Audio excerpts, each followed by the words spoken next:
So thanks everybody for coming today. I'm Jenny Bhatnagar. I'm an assistant professor in biology, and I'm here today with my co-host Evan Couros from BU Urban to welcome you to the Redesigning Seminar Series workshop. We are joined today by the organizers of the BRiDGE program, and they will introduce themselves in a second. But this is a program that really reimagined the geoscience lecture series at UMass Amherst some years ago with the goal really of addressing issues of diversity, equity, and inclusion in seminar speakers, as well as the students that attend these seminars.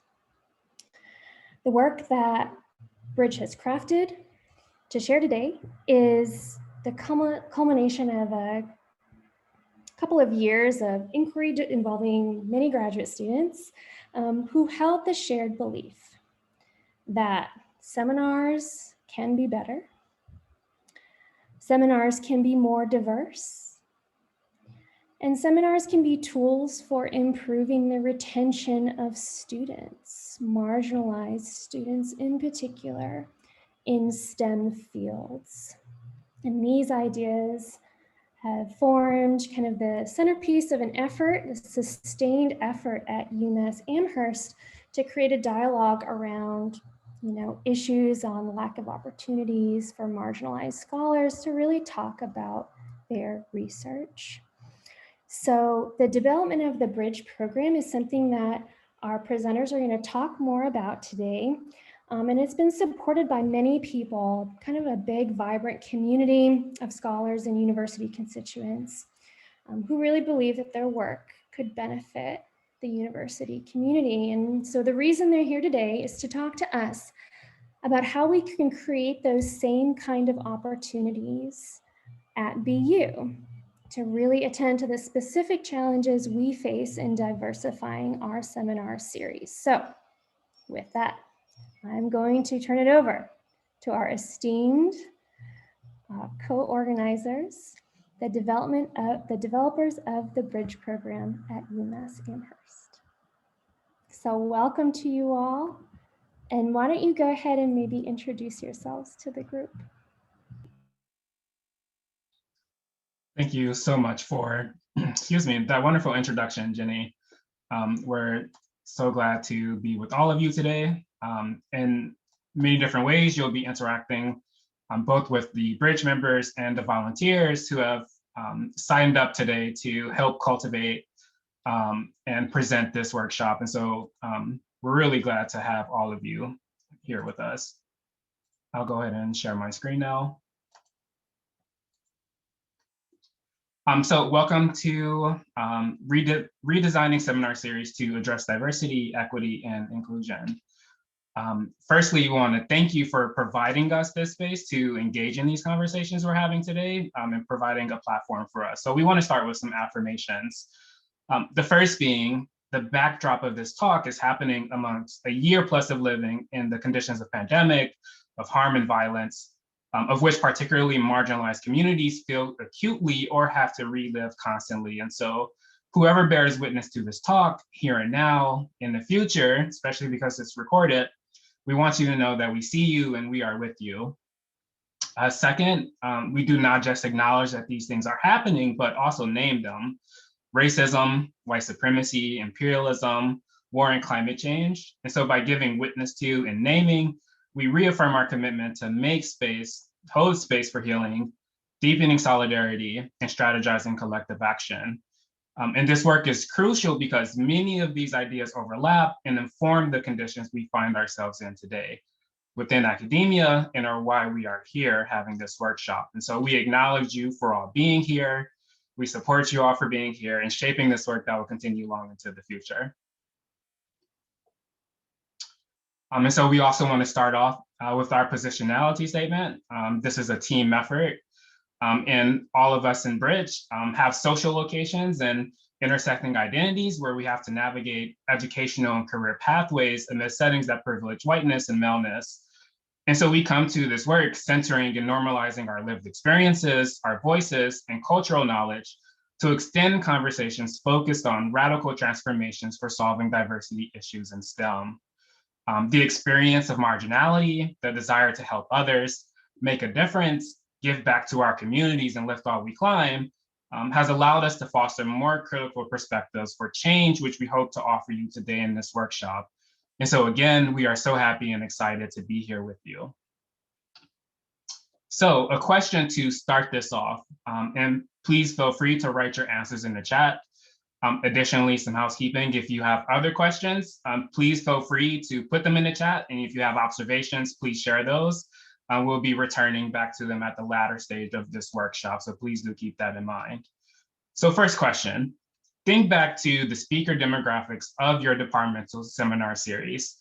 Those of you who have been around for a while, or even the most recent additions to the departmental community from where you're from, and how many of those were people of color? More specifically, how many were Black women, or how many were Latinx or Indigenous women? We don't mean to be presumptuous, but you can probably only count a handful, if any. And that was certainly the case for us at our respective institution at the University of Massachusetts Amherst. A couple of years ago, two of the founding committee members for BRiDGE in their department volunteered to organize the seminar series. So this involves sending out invitations, developing their schedules, hosting, all the programmatic aspects that usually come with this job, all except for nominating speakers. And this matters because as the seminar series organizers, they wanted it to be as diverse as possible. Their goals were at least gender parity and at least half of speakers coming from marginalized backgrounds. And they made this known to their faculty who were doing the nominations. So when they received their first round from the faculty, there were barely any white women nominated and no scholars of color. They went back and asked for faculty to dig just a bit deeper. And while they were able to include more white women nominations, for various reasons, they were not giving any scholars of color nominations. And so in conversation with other graduate students from different departments, we're able to determine that this was a broadly shared issue. This wasn't something singular to the geoscience department at UMass Amherst. And so we wondered if we are being intentional here and now about diversifying our seminar series with little luck, what does it look like historically? And so when we looked at the departmental data to determine who were seminar speakers previously, and if meaningful comparisons could be made at the graduate and faculty level, what we found using binary gender as a lens is that there is no parity at any level of the department or in the seminar series. And this data was generally similar almost across all of the departments for which we've collected data. And so this is a general pattern that we saw amongst departmental data at UMass. Sometimes there was more parity at the gender at the graduate level. Sometimes there were more women than men at the graduate level. However, this was never reflected at the faculty level. And so we wanted to know if this was an issue relegated strictly to UMass, or was there a broader pattern that we can draw from? When we scale up and look at departments nationally, we actually do find that this is a recurrent problem. So this first figure I'm showing you comes from a study in 2018 examining binary gender differences in academic colloquium speakers at 50 different colleges and universities in 2013 to 2014. And across 3,562 talks in 6 disciplines, they found that men were more likely than women to be colloquium speakers. Men gave over twice as many seminar talks overall, so about 69% compared to women, which was 31%. And we wonder how would these results have fared if they took it a step further and looked along dimensions of gender and race. A case study from the University of Michigan Ann Arbor looked at invited speaker demographics and investigated if trainees in their programs, so graduate students, were being represented by said speakers. What they found was that their invited seminar speaker demographic was skewed towards white folks, so about 80%. White men consisting of 44%, and white women consisting of 37%, and that their trainees who have marginalized identity markers were not being represented. And so we wonder how this conversation may then be shaped if each institution in the US critically assessed the demographics of their seminar speakers. However, what we feel safe in assuming is that these trends are representative of seminar series across the US. And we also wonder too then, why is this the case? Generally, diversity is generally explained using the pipeline analogy, which is a theoretical lens that translates into the rationale that too few racially diverse people in STEM educational trajectories result in lack of diversity of PhD holding STEM practitioners. And so the pipeline analogy states that minorities and white women leak out of STEM somewhere along their educational or employment trajectory. The application of this framing implies that this is a passive process and doesn't account for marginalized faculty that do continue to persist, fails to actively account for systems of oppression that minoritize them, or the strategies they must engage in to cope with their circumstances. And so even while potentially being a model of success in STEM, faculty of color and other marginalized scholars specifically experience a number of challenges, including tokenism, marginalization, racial micro and macroaggressions, and all types of linguistic violence. And so instead of characterizing the pipeline as leaky, a recent BRiDGE scholar shared that it could be conceptualized as a sieve instead, meant to keep certain individuals out while allowing others to pass through. And so what we know is that these experiences are persistent and intrinsic in STEM. And they can be described by frameworks developed in the field of social epistemology. Other examples include epistemic injustice, epistemic oppression, epistemic marginalization. The one that we wanted to talk to you about today is epistemic exclusion. And this specifically occurs when individuals or institutions devalue scholarship out of the dominant discipline, or in other words, mainstream, and claim that marginalized scholars, for example, women of color, queer scholars, fail to make contributions to production of knowledge, what scholars note as a culture of whiteness. And so first, epistemic exclusion reflects biases against marginalized group members, so such as Black and Latinx and Native American people as unintelligent and lazy, or Asian Americans as perpetual foreigners, and women as less mathematically and intellectually adept than men. The second type of bias is disciplinary biases, which privilege certain research endeavors and devalue others.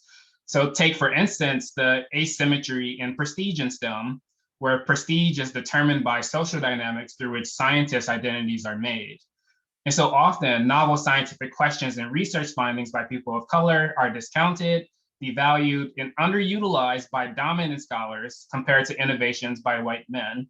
And this is referred to as the diversity innovation paradox. So a study in 2020 by Hostra et al., by analyzing data from nearly all US PhD recipients and their dissertations across 3 different decades, found that demographically, underrepresented students innovate at higher rates than majority students, but their novel contributions are discounted and less likely to earn them academic positions. They did this by analyzing the rates at which different demographic groups could relate scientific concepts in novel ways. And so this is what they described as novelty, the extent to which those novel conceptual relations then get taken up by other scholars, and how distal those linkages are. And so if we're looking at this figure here, starting with A, this is looking at the introduction of novelty, so the number of new links. And specifically, the results suggest here that the more students' own gender is underrepresented, the more novelty they introduce. This was similarly for students and their race as well. Then if we're looking at C, binary gender and race indicators suggest that historically underrepresented groups in science introduce more novelty, or their incidence rate is higher. And now if we're looking at D and E, in contrast, impactful novelty decreases as students have fewer peers of a similar gender and race as well. Yet, looking at F now, the novel contributions of women and non-white scholars are taken up less by others than those of men and white students. And so these forms of bias then work in tandem. And what we know from the accounts of faculty of color, the cost of this harm is significant, and it's both work-related and psychological.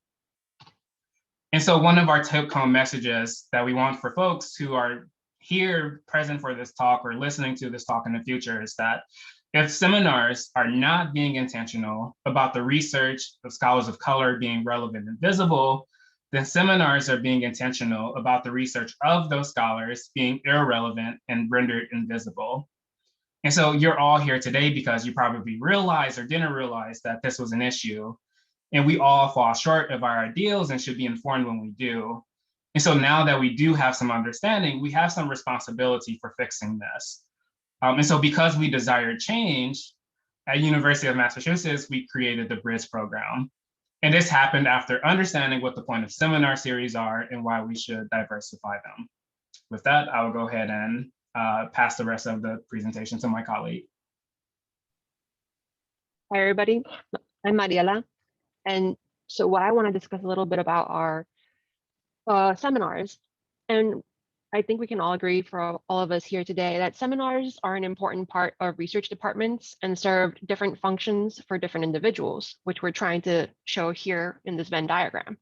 For faculty, seminars provide an opportunity to bring established colleagues and collaborators to campus. For invited speakers, visits spark new ideas for projects and collaborations, while also filling out the invited talk section of their CV, allowing them to gain visibility that can help lead to promotions and job offers. Seminars also expose postdocs and students, some of whom may have had few opportunities to attend conferences, to research topics and methods not represented in their departments, and help them to identify next steps for their own research or careers. Importantly, they also provide young scholars with models of what speakers and scientists look like. So in other words, seminars are a place where information is shared, alliances are built, and collaborations are developed. However, scholars of color are barred from having access to or participating in this essential component of what it means to be a scholar in academia. Invitation to and presenting at departmental seminars is an essential component of academic culture.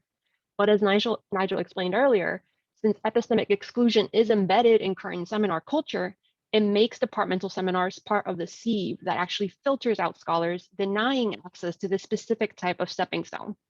The cost associated with this exclusion is compounded for faculty of color. By diversifying seminar series, we are finding a pathway for addressing barriers that scholars face. Therefore, to address these barriers, we've developed 5 clear goals for diversifying seminar series, allowing us to transform the methodology currently used and running seminar series. So for the first goal, we ask that those are in the process of selecting or organizing seminars, look at who's invited to give seminars and set goals for increasing diversity. Secondly, broaden the networks that you rely on to identify candidate speakers. And 3, invite those diverse speakers to your seminar series. 4 is to provide dedicated spaces and times for students to engage in conversations with these visiting scholars. And the 5th goal here is to encourage all seminar speakers to spend 5 to 10 minutes during their presentation to discuss how their science affects communities they serve. Now, we present these goals as an open source to you today. They're broad enough for institutions with different types of arrangements to pursue them. We at UMass have taken these goals and actualized them through the development of BRiDGE. BRiDGE is increasing the diversity of invited speakers on campus while providing a space for open and constructive conversations between current graduate students and early career researchers on the obstacles faced by underrepresented groups in STEM. In addition to highlighting the contributions of underrepresented scientists, though, BRiDGE also provides invited early career researchers with a platform for sharing their research and establishing collaborations at a leading research university. To do this, BRiDGE is composed of 3 pillars. These 3 pillars are 3 events that are hosted with the invited seminar scholars. The first is the Bridge to Science event, which follows the traditional outline of a research talk that's embedded into the department seminar. The second pillar is called Bridge to Impacts, which is a free-form event that allows the BRiDGE speaker to highlight their contributions to their wider communities, which may include discussions on pedagogy, participation in outreach, or narratives on identity in STEM. The third event, which is BRiDGE to Students, is a casual lunch and conversation with students and postdocs. This provides us with, again, that new methodology for improving seminars. And now, most importantly, who are those bridge scholars? So our bridge scholars are individuals who are included in the following categories, which is one, that they come from a social historically disadvantaged group, which includes Black, Indigenous, people of color, LGBTQ+, and differently abled individuals. Along with this, it is required that they are in their early career stages, which for us means about 5 years or so from receiving their PhDs.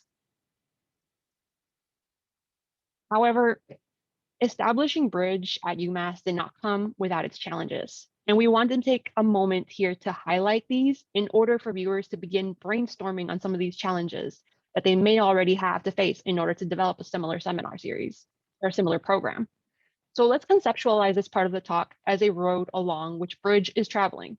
It's a dynamic process without a set beginning or endpoint, where because we're still in this process of organizing and recruiting, there may still be more obstacles that will appear down the road. But here I want to highlight 5 main challenges that we want to address. The first is the consistent and sustainable source of funding. So the work at UMass started from a campus climate improvement grant and was then sustained by piecemeal funding from the graduate school and funding from the College of Natural Sciences that houses the respective departments that host these BRiDGE scholars. The goal has always been to have them pull from one source of funding. But along this vein, we tried to convince our college, the College of Natural Sciences, that it was worth to have one dedicated source of funding that we could use. We kickstarted a fundraiser where our goal was to engage with 250 people and raise $2,400 to document a collective interest. We succeeded in that goal and exceeded our monetary goal by raising 185% of the original goal. We still don't have, however, that one pot of dedicated money from our college, from our university. But what we do have are commitments to funding at a departmental level, because what this fundraising did is it elevated our visibility to these 12 departments that are currently committed to hosting BRiDGE scholars. And we've developed, therefore, a memorandum of understanding with each one of these individual departments that allows there to be support, financial support that will be evaluated for every three years. So what funding might look like in a couple of years from now, we can't say.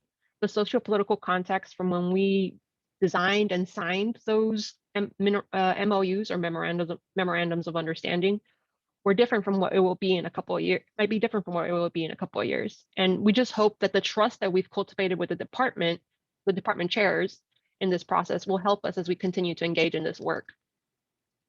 So the second obstacle that I want to bring up is that there are limitations in the use of funding.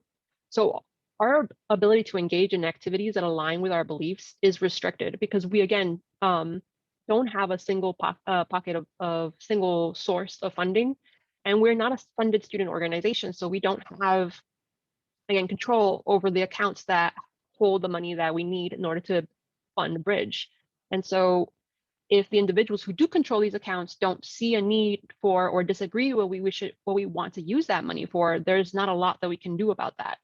For instance, we've had to navigate conversations about honorariums and having a live captioner, which is superior to auto-generated captions from Zoom for accessibility and are not traditionally part of seminar practices, but yet are regularly cited activities that provide a pathway toward increasing diversity and inclusivity at seminar series. The third obstacle that I want to bring up today is faculty have impoverished peer networks. And what I mean by that is that faculty are currently poor at connecting outside their networks and submitting nominations for early career underrepresented scholars. Part of our process of bringing scholars is soliciting nominations from our respective faculty, which we often actually don't receive any nominations from. We can't emphasize enough that everyone needs to critically consider their peer networks and be more intentional about how and with who they network and who is included in their peer network. So just for a second here, I want you guys to take a moment with me and think about how many of us have collaborated in research with a scholar that holds a marginalized identity marker.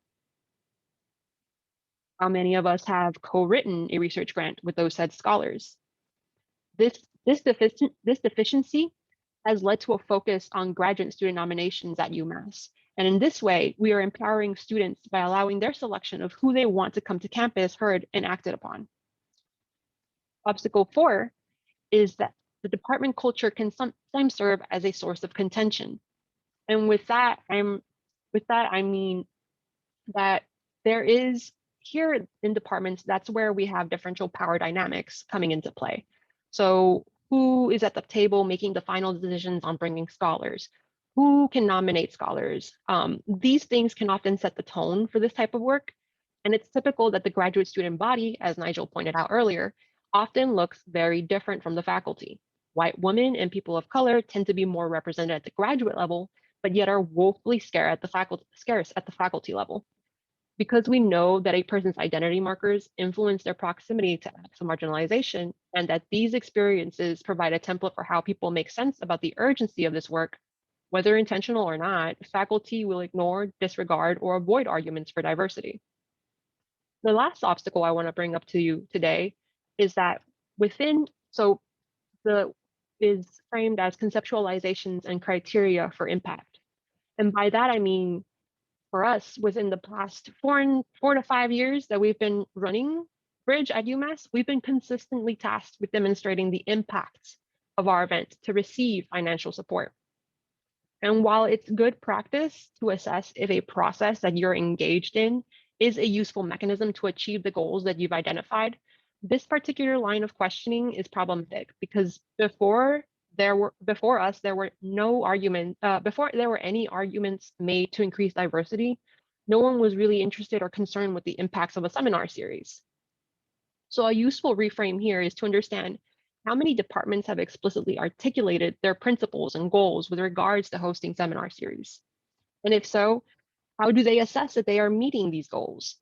And how many of our departments have surveyed the participants in these seminar series for their experiences? So as I end here on the notes on challenges, we hope that this may help viewers brainstorm about the challenges they can see themselves already having to face as they develop a similar program. So based on these previous challenges that we faced as a team to get BRiDGE up and off the ground, we've come up with these vital lessons that we've learned, which are that there needs to be internal financial support and that departments need to be completely on board. One thing that encourages departments is, particularly since we are scientists, is to have data on your seminar series. But if you don't have the data reflecting your seminar series and departments, then you need to collect this data to start facilitating or developing actionable steps that would be meaningful steps towards diversifying your seminar series. Thirdly, faculty and students need to nominate potential scholars for respective departments. We are envisioning students as part of this process. And depending on your community, you may want to include undergraduates because they may be tapped into professional societies that as we go up along the academic ladder aren't tapped into. In our own personal experiences, undergraduates don't even know that seminar series exists at UMass. Therefore, we need to be more intentional about their participation, a worthy endeavor if we are thinking about encouraging the next generation of scientists to be thinking about these things as well. The fourth lesson is that faculty should co-host invited scholars. In our personal experiences, when we invite scholars to campus, it's very difficult to get faculty to meet with them. And we don't want to attribute that to any specific reasons, but it's part of the problem. Part of what makes seminars a valuable tool, again, for visiting scholars is the potential to start building those collaborative networks. And the last lesson that we have here today is that events should be student-centered. The way that seminars series have been designed is mostly to maximize the interaction with faculty, but not with students in mind, when there is a lot that can be cultivated from having students at the center. Connecting this point to point three earlier, by redesigning seminars, you can help students interact with visiting scholars who might be looking for potential postdocs or even graduate students. As a faculty mentor, you should be helping build those connections. So here, I want to talk about the benefits, but through BRiDGE, I want to emphasize that we really are getting all of the normal benefits of a seminar series that we discussed previously, plus the potential collaborations and scholarship that is critical and non-mainstream, and examples of how to do broader impact research. But also, since BRiDGE was designed at UMass to center students, we also were able to obtain the following benefits. which for me particularly, so all these benefits that you're seeing here, for me particularly the two that stand out is the building of a peer-to-peer community. This is the only organization that I'm currently involved in that allows me to connect with students across the College of Natural Sciences in meaningful ways where we get to learn from one another and mentor one another. That's been the highlight, honestly, of my time at UMass. And the other one I want to point out here is the ability to inspire sister programs. We would have never imagined when we started this work that other universities would reach out to us to emulate our framework. And we've been in contact with universities on the West Coast, the Pacific Northwest, about developing programs similar to BRiDGE and now we're providing this workshop here at BU. So before I end, I want to make sure that we don't drive the narrative that just having a couple more diverse speakers solves the diversity issue. Just focusing on diversity is an oversimplification of these issues. Diversity, by definition, is about numbers, and this ignores structural inequality, power relations, and histories of oppression. What we've found through engagement with our scholars and the UMass community that attends the BRiDGE to Impacts events is that there are a whole suite of issues that intersect with the problem of why we lack diversity in seminar speakers. For example, one of the issues that was unveiled by a previous BRiDGE scholar was a lack of support for single-parent graduate students. The reason why we create space for these conversations is because it unveils issues that were previously invisible to us, providing a space to talk about them and then urging our community to address them. This is one of the true benefits to being intentional about inviting folks from social historically disadvantaged groups. We learn about their research and we learn where we can do better as a community.